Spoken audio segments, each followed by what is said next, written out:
Assalamualaikum teman-teman. Bantu aku yuk teman-teman menemukan yang manakah kepalanya Yaya. Oh no. Salah teman-teman, itu kan kepalanya Syifa teman-teman. Kita coba lagi ya teman-teman. Masih salah teman-teman. Kita coba yang lainnya. Salah juga, itu kan kepalanya Mei teman-teman. Wah, masih salah teman-teman. Kita coba yang terakhir ya teman-teman.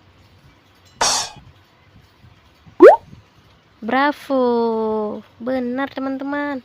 Terima kasih ya teman-teman sudah membantu. Jangan lupa di subscribe channelnya. Sampai berjumpa lagi.